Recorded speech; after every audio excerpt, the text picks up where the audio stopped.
बच्चों first question है बंटन 6, 11, 21, 23, 14 और 5 का माध्य ज्ञात है कीजिए। तो जब इस प्रकार से संख्याएं दे रखी और हमको माध्य ज्ञात करना हो तो हम सभी संख्याओं को जोड़ लेते हैं और जितनी संख्या है उतने का भाग लगा देते हैं। तो फर्स्ट क्वेश्चन में अपन को माध्य ज्ञात करना है और माध्य ज्ञात करने का सूत्र होता है X bar equal to sigma X बटा एन।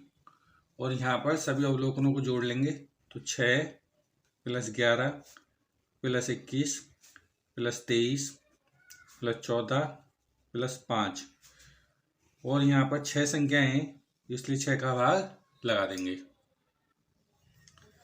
तो 6 + 11 + 21 + 23 + 14 + 5 इन सभी संख्याओं को जोड़ेंगे तो हमारे पास इसका टोटल आएगा 80 और बटा में 6 और 80 में हम भाग लगाएंगे 6 का तो उत्तर आएगा 13.33।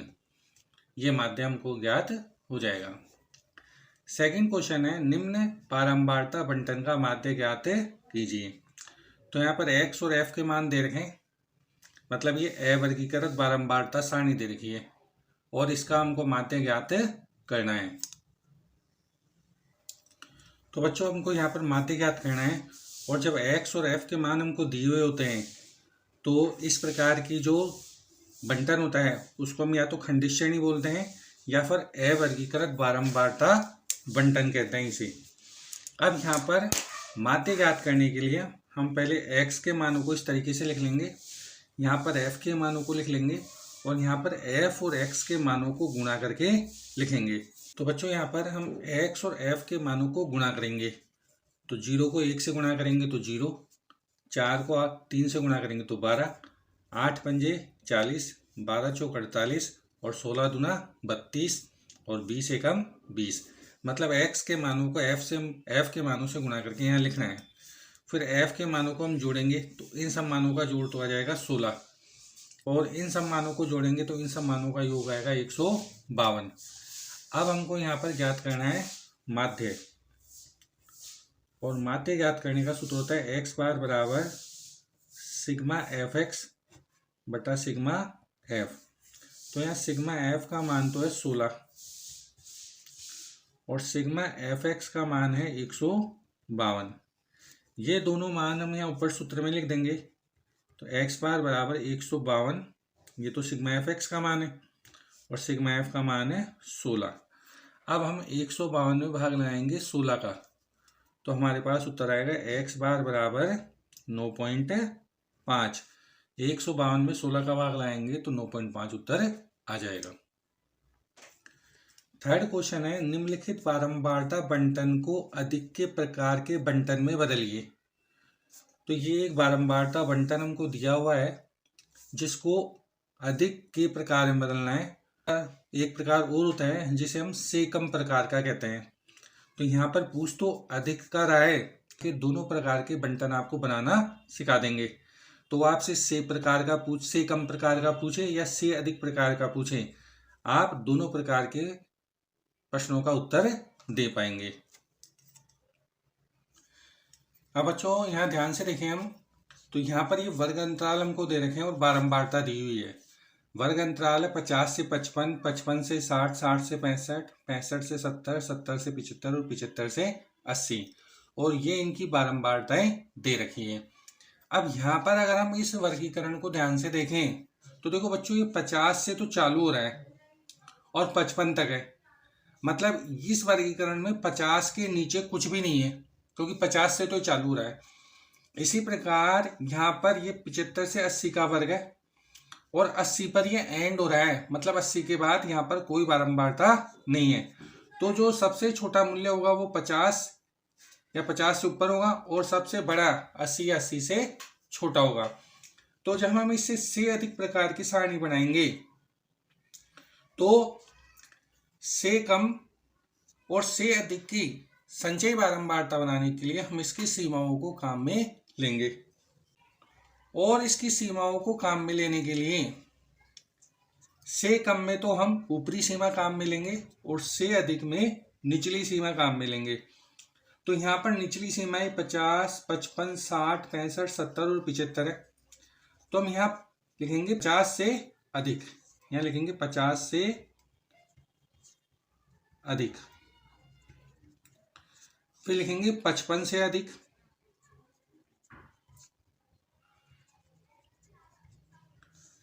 60 से अधिक,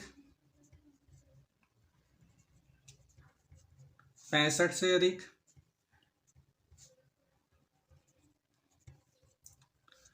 70 से अधिक,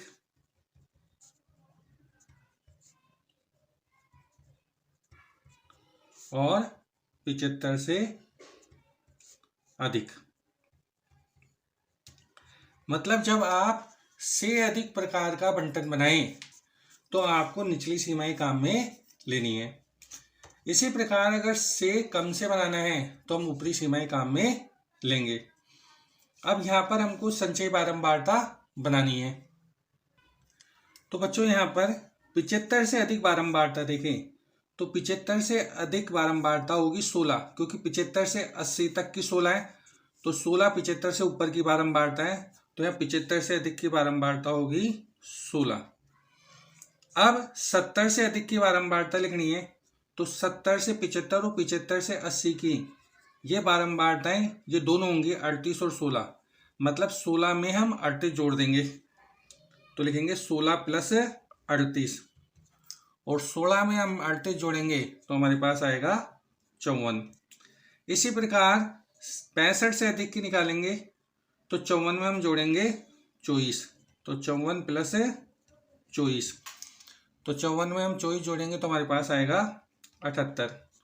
इसी प्रकार 60 से अधिक की बारंबारता लिखेंगे तो 24 तक तो हम जोड़ चुके, तो 78 में हम जोड़ेंगे 12, और 78 में हम 12 जोड़ेंगे तो हमारे पास आएगा 90। फिर 90 में अब हम जोड़ेंगे इसकी ऊपर वाली बारंबारता 8, तो यह आएगा 98, और 98 में उसके ऊपर वाली बारंबारता जोड़ेंगे तो हमारे पास आएगा, ऊपर वाली बारंबारता 2 जोड़ेंगे तो हमारे पास आएगा 100। कहने का मतलब है कि जब आपको से अधिक प्रकार की बंटन बनाना हो तो आप एक तो निचली सीमाएं काम में लेंगे, तो लिखेंगे हम 50 से अधिक, 55 से अधिक, 60 से अधिक, 65 से अधिक, 70 से अधिक और 75 से अधिक। और इस वक्त जो बारंबारता का योग करेंगे हम नीचे से ऊपर की तरफ करेंगे, मतलब पहले 16 लिखेंगे, फिर 16 में 38 जोड़ के लिखेंगे, फिर जो आएगा उसमें 24 जोड़ेंगे, फिर जो आएगा उसमें 12 जोड़ेंगे, फिर जो आएगा उसमें 8 जोड़ेंगे, फिर जो आएगा उसमें 2 जोड़ेंगे। तो इस प्रकार से बनेगी से अधिक की संचयी बारंबारता। अब हमको बनानी है से कम की संचयी बारंबारता। तो से कम की संचयी बारंबारता बनाने के लिए हम ऊपरी सीमाएं काम में लेंगे, क्योंकि 50 से कम तो कुछ होगा नहीं, तो हम चालू करेंगे 55 से कम, तो लिखेंगे 55 से कम। फिर अगला लिखेंगे 60 से कम, 65 से कम, 70 से कम, 75 से कम, और 80 से कम। इस तरीके से हम यहाँ पर लिख लेंगे।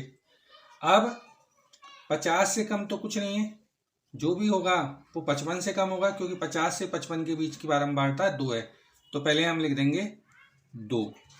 फिर 2 में उसकी अगली बारंबारता 8 जोड़ेंगे, तो हम लिखेंगे 8 प्लस 2 बराबर 10। फिर 10 में उसकी अगली बारंबारता 12 जोड़ेंगे, तो 10 प्लस 12 बराबर 22। फिर 22 में हम जोड़ेंगे अगली बारंबारता 24, तो 22 प्लस 24 आ जाएगा 46। फिर 46 में हम जोड़ेंगे 38, तो 46 प्लस 38 यह हमारे पास आएगा 84। और फिर 84 में अगली बारंबारता 16 जोड़ेंगे तो आएगा 100। तो इस प्रकार से हम से कम और से अधिक दोनों प्रकार की संचयी बारंबारताओं को बना लेंगे। बिल्कुल सरल है बच्चों, बस आपको ये ध्यान रखना है कि से अधिक की संचयी बारंबारताओं में निचली सीमाएं काम में लेनी है और बारंबारताओं का योग लगेगा नीचे से ऊपर की ओर। और जबकि से कम की संचयी बारंबारता में ऊपरी सीमाएं काम में आएगी, 50, 55, 60, 65, 70, 85, 80 ये काम आएंगे, और बारंबारताओं का योग प्रथम वर्ग से अंतिम वर्ग की ओर होगा, मतलब ऊपर से नीचे की तरफ आपको योग लगाना है। तो आपको अगर से अधिक पूछे तो इस प्रकार से बनाना, और से कम पूछे तो इस प्रकार से आप बारंबारता बंटन को बनाना है। बच्चों नेक्स्ट क्वेश्चन है, बारंबारता बंटन का बहुलक ज्ञात कीजिए। ये वर्ग अंतराल दे रखे हैं यहाँ पर, और यहाँ पर विद्यार्थियों की संख्या दे रखी है, और इसका हमको बहुलक ज्ञात करना है। तो बच्चों हमने सारणी को इस तरीके से लिख लिया, वर्ग अंतराल लिख लिया और विद्यार्थियों की संख्या लिख ली। अब यहाँ पर हमको बहुलक ज्ञात करना है। तो बहुलक ज्ञात करने के लिए हम देखते हैं कि सबसे बड़ी बारंबारता क्या है। तो यहाँ पर हम देखें तो सबसे बड़ी बारंबारता 7 है, और जो सबसे बड़ी बारंबारता होती है इससे संबंधित जो वर्ग होता है इस वर्ग को हम कहते हैं बहुलक वर्ग। तो यहाँ पर जो बहुलक वर्ग होगा वो बहुलक वर्ग है 40 से 55, और इस बहुलक वर्ग की जो बारंबारता होती है, मतलब ये जो 7 सबसे बड़ी बारंबारता होता है यह है F1, और इसके ऊपर वाला वर्ग मतलब ये वाली बारंबारता जो 3 है इसको बोलते हैं F0, बहुलक वर्ग से ठीक पहले वाले वर्ग की बारंबारता, और F1 के बाद जो बारंबारता होती है उसको बोलते हैं F2, बहुलक वर्ग के बाद वाली बारंबारता। कहने का मतलब है सबसे बड़ी बारंबारता को तो F1 मान लेंगे, उसके ऊपर वाली बारंबारता को F0 और इससे नीचे वाली बारंबारता को F2। और यहाँ पर ये जो 40 है ना, ये बहुलक वर्ग की निचली सीमा है, तो इसका मान होगा L बराबर 40। और यहाँ दोनों में अंतर 55 और 40 में अंतर है 15 का, तो जो वर्ग अंतराल होगा H उसका मान होगा 15। तो यहाँ पर हम ये सभी मान लिख लेंगे। तो बहुलक वर्ग तो हमने लिख लिया 40 से 55।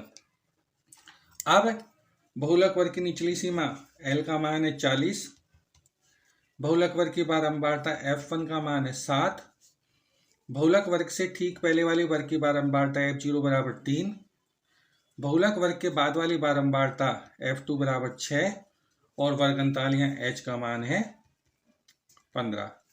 अब ये सभी मान हम बहुलक ज्ञात करने के सूत्र में रखेंगे।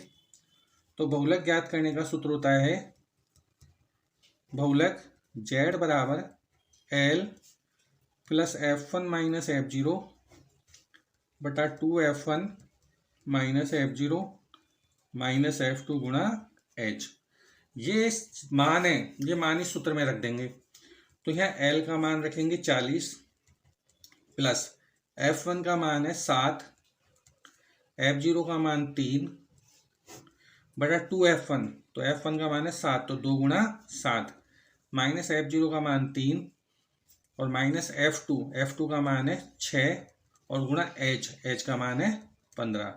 ये सभी मान हमने सूत्र में रख लिए। तो यहाँ 40 प्लस 7 में से 3 गई तो 4 बचे, और नीचे 7 दूनी 14, फिर माइनस 3 माइनस 6 और गुणा 15। तो 40 प्लस यहाँ पर तो 4 है। अब 14 में से पहले 3 घटाएंगे तो 11 बचे, और 11 में से हम 6 घटाएंगे तो बचेंगे 5 गुणा 15। 5 से काटेंगे 5 एकम 5, 5 तिया 15, तो बचा 40 प्लस 4 गुणा 3। 4 को 3 से गुणा करेंगे तो 12, तो 40 प्लस 12, और 40 और 12 को जोड़ेंगे तो उत्तर आएगा 52। यह हमारे पास बहुलक का मान आ गया। अब बच्चों नेक्स्ट क्वेश्चन है, निम्न चरों का मान 8, 11, 12, 16 प्लस x 20, 25, 30 का माध्यक 18 है, तो x का मान ज्ञात है कीजिए। मतलब ये यहाँ से लेकर यहाँ तक हमको संख्याएं दे रखी है और इन संख्याओं का माध्यक 18 है। तो यहाँ जो ये x है इस x का मान हमको ज्ञात करना है। अब बच्चों यहाँ ध्यान से देखेंगे तो 8, 11, 12 फिर 16 प्लस x 20, 25 और 30, मतलब ये अवलोकन बढ़ते हुए क्रम में लिखे हुए हैं, आरोही क्रम में लिखे हुए हैं, मतलब आरोही क्रम में पहले से ही व्यवस्थित है और उनका माध्यक हमको दे रखा है 18, तो x का मान हमको ज्ञात करना है। तो हम इस क्वेश्चन को करते हैं। तो बच्चों हमने ये जो मान दे रखे हैं वो लिख लिए। इसमें पहला मान तो 8 है, दूसरा 11 है, तीसरा 12 है, चौथा 16 प्लस x है। ये ध्यान रखेंगे अलग अलग नहीं है, 16 प्लस एक पूरी संख्या है। फिर 20, 25 और 30 ये मान है।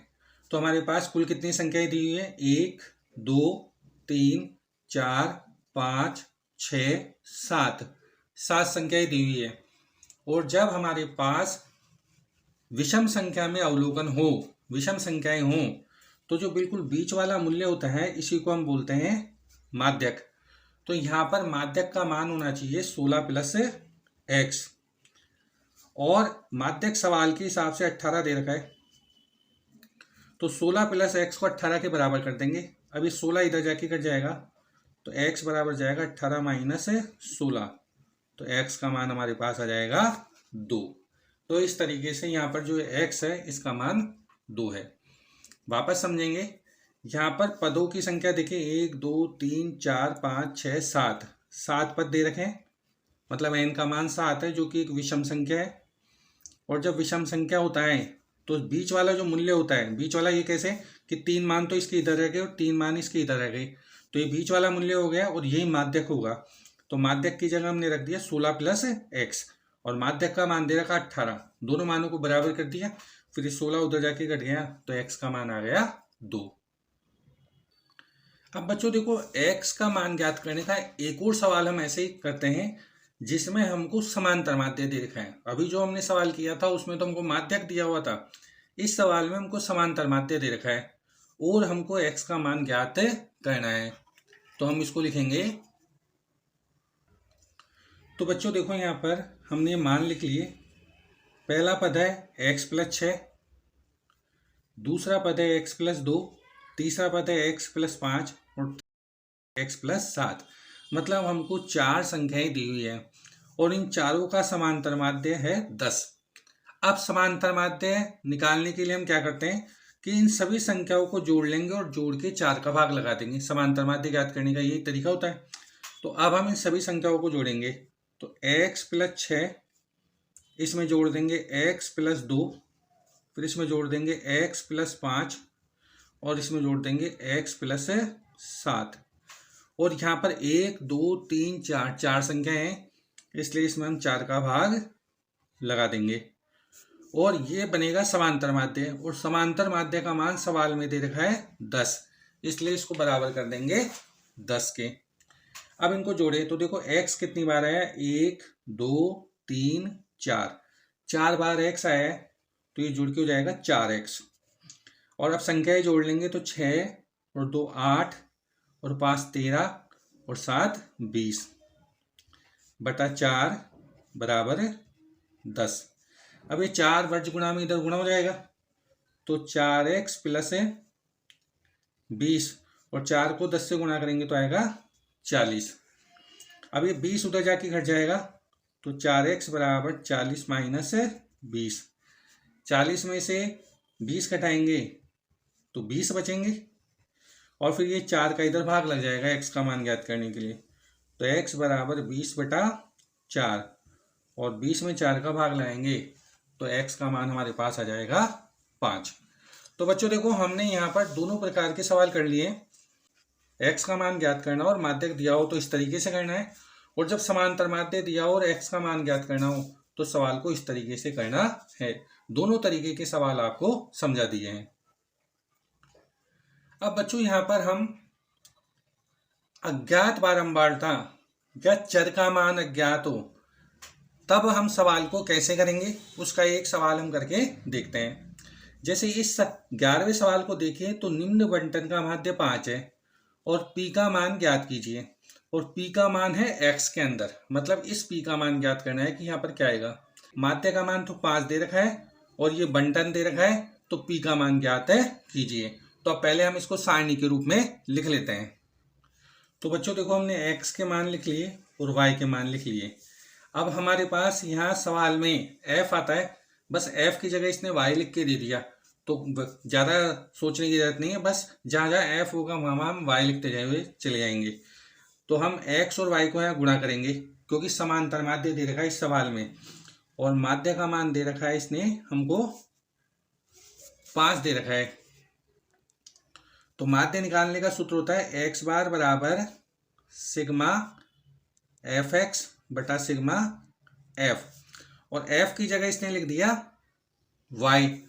तो सूत्र हम कैसे लिख देंगे, x बार बराबर सिग्मा एक्स वाई बटा सिग्मा y। बस f की जगह हमको क्या लिख देना है, y। तो अब 2 को 3 से गुणा करेंगे तो 2 तिया 6, 4 को 2 से गुणा करेंगे तो 2 चौक 8, 6 को 1 से गुणा करेंगे तो 6, और p को 4 से गुणा करेंगे तो 4p आ जाएगा। अब इनको जोड़ लेंगे, 3 और 2 5 और 1 6 और 4 10, तो इसका टोटल तो आ गया 10। और इसको जोड़ेंगे 6 और 8 14 और 6 20, तो संख्याओं का योग तो आ गया 20। अब ये 4p है तो ये अलग से जुड़ेगा, इसमें 4p। अब सूत्र में मान रख देंगे, तो माध्य का मान तो दे रखा है 5, और सिग्मा एक्स वाई का मान निकाला हमने 20 प्लस 4p, और सिग्मा वाई का मान है 10। तो ये 10 इधर गुणा हो जाएगा 5 में, तो 10 गुणा 5 तो आ गई 50 बराबर 20 प्लस 4p। अभी 20 इधर आकर माइनस हो जाएगा, तो 50 माइनस 20 बराबर 4p, और 50 में से 20 माइनस करेंगे तो 30 बचेंगे, तो 30 बराबर 4p, और p का मान निकालने के लिए हम 30 में भाग लगा देंगे 4 का, तो 30 में हम 4 का भाग लगाएंगे तो हमारे पास आएगा 7.5। तो इस तरीके से यहाँ पर p का मान हमने निकाल लिया 7.5। अब बच्चों देखो, लुप्त बारंबारता से संबंधित एक और सवाल है जिसमें वर्ग अंतराल हमको दिए हुए हैं। अभी जो हमने सवाल किया था ये वाला सवाल, इसमें वर्ग अंतराल नहीं थे, x के मान सीधे दिए हुए थे। अब इस सवाल 7वें सवाल में वर्ग दे रखे हैं और माध्य का मान 18 दे रखा है, बारंबारता ज्ञात करनी है, f अज्ञात बारंबारता ज्ञात करनी है। तो निम्नलिखित बंटन एक मोहल्ले के बच्चों के दैनिक जेब खर्च दर्शाता है। माध्य जेब खर्च 18 रुपए है, लुप्त बारंबारता f ज्ञात है कीजिए। तो ये दैनिक जेब भत्ता रुपयों में दे रखा है और बच्चों की संख्या दे रखी है यहाँ पर, और यहाँ 19 से 21 के वर्ग में f लिखा हुआ है, मतलब यहाँ ये बारंबारता f का मान हमको ज्ञात करना है, जिसके लिए माध्य जेब खर्च हमको दे रखा है 18 रुपए। तो अब इसकी हम सारणी बनाते हैं। तो बच्चों हमने ये दैनिक जेब भत्ता रुपयों में के वर्ग यहाँ पर लिख लिए हैं, और बच्चों की संख्या जो कि बारंबारता है f के मानों को हमने यहाँ पर लिख लिया है। अब इस सवाल को हम प्रत्यक्ष विधि द्वारा हल करेंगे। तो मध्य बिंदु निकालेंगे। तो मध्य बिंदु निकालने का तरीका होता है निचली सीमा प्लस ऊपरी सीमा बटा 2। तो 11 तो निचली सीमा है और 13 ऊपरी सीमा है, दोनों को जोड़ेंगे। तो 11 और 13 को जोड़ेंगे तो 24 आएगा, और 24 में हम 2 का भाग लगाएंगे तो हमारे पास आएगा 12। फिर 13 और 15 को जोड़ेंगे तो 28, और 28 के आधे हो जाएंगे 14। अब यहाँ देखो सब जगह 2-2 का अंतर चल रहा है, तो हम यहाँ 2 जोड़ जोड़ के आगे मध्य बिंदु लिख देंगे। तो 14 और 2 16, और 2 18, 2 20, 2 22 और 2 24। अब f और x को गुणा करना है, f और x के मानों को गुणा करके लिखना है। तो हम यहाँ पर इनको गुणा करते जाएंगे और सामने की तरफ लिखते जाएंगे। तो पहले हम 7 को गुणा करेंगे 12 से, तो आएगा 84। फिर हम गुणा करेंगे 8 को 14 से, तो ये आएगा 112। फिर हम 9 को गुणा करेंगे 16 से, तो ये आएगा 144। फिर हम गुणा करेंगे 13 को 18 से, तो यह आएगा 234। फिर f को 20 से गुणा करेंगे तो आएगा 20f, इस तरीके से लिखेंगे इसे। फिर 5 को हम गुणा करेंगे 22 से, तो आएगा 110।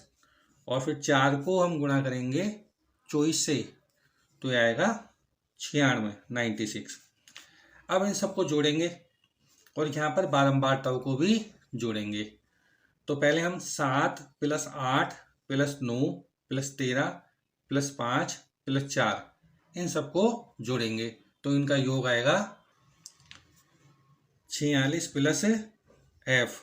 इन संख्याओं को जोड़ेंगे 7 8 9 13 5 और 4, तो 46 आएगा, और f को प्लस करके लिख देंगे। इसी प्रकार से इनको जोड़ेंगे तो 84, 112, 144, 234, 110 और 96 को हम जोड़ें तो ये आएगा 780 और प्लस 20F। अब हमको सवाल में माध्य का मान दे रखा है और माध्य का मान दे रखा है हमको 18 और माध्य का सूत्र होता है x बार बराबर सिग्मा एफ एक्स बटा सिग्मा एफ। तो x बार का मान तो हम रख देंगे 18 और सिग्मा एफ एक्स, तो सिग्मा एफ एक्स का मान है हमारे पास 780 प्लस 20F। तो यहाँ लिख देंगे 780 प्लस 20F बटा सिग्मा एफ। सिग्मा एफ का मान है 46 प्लस F। ये सारे मान हमने इसमें रख दिए। अब ये जो 18 है ना, ये इधर 46 प्लस F से वर्ज गुणा होगा, मतलब 18 46 से भी गुणा हो जाएगा और 18 F से भी गुणा हो जाएगा। तो हम 18 को गुणा करेंगे पहले 46 से, तो आ जाएगा 828 और फिर 18 को गुणा करेंगे F से, तो आएगा 18F और बराबर में ये ऐसे कैसे आ जाएगा 780 प्लस 20F। अब संख्याएं एक तरफ कर लेंगे और F के मान एक तरफ कर लेंगे, तो ये 828 है, इसमें से ये 780 इधर आकर माइनस हो जाएगा और इधर ये 20F है, इस 20F में से 18F इधर जाकर माइनस हो जाएगा। तो पहले हम 828 में से 780 घटाएंगे तो यहाँ हमारे पास आएगा 48 और 20F में से 18F घटाएंगे तो आएगा 2F और F का मान निकालने के लिए 48 में हम 2 का भाग लगा देंगे तो F का मान आ जाएगा 24। इस प्रकार से हमको अज्ञात बारंबारता F का मान प्राप्त हो जाएगा। अब बच्चों देखो एक और सवाल है जिसमें x का मान ज्ञात करना है। 16वां सवाल है, निम्नलिखित आंकड़ों की बारंबारताओं का योग 60 है तो x का मान होगा। और यहाँ पर वर्ग दे रखे हैं 0 से 10, 10 से 20, 20 से 30, 30 से 40, 40 से 50 और 50 से 60 और बारंबारता दे रखी 5, x, 20, 15, 7 और 5। अब यहाँ बच्चों देखो बारंबारताओं का योग दे रखा है 60, मतलब इन सब का जोड़ 60 आएगा। तो हमको करना है क्या है, x का मान निकालने के लिए इन सब संख्याओं को जोड़कर, मतलब बारंबारताओं के मानों को जोड़कर किसके बराबर कर देना है, 60 के बराबर लिख देना है और फिर हम उसको हल कर लेंगे तो हमारे पास उत्तर आ जाएगा। तो बच्चों देखो यहाँ पर बारंबारताओं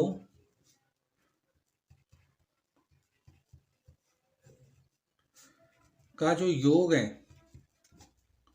वो दे रखा है 60 और ये बारंबारता ये वाली है, तो इन सबको जोड़ें तो 5 plus x plus 20 plus 15 plus 7 plus 5, इन सबको हमने जोड़ लिया और जोड़ के बराबर कर दिया 60 के।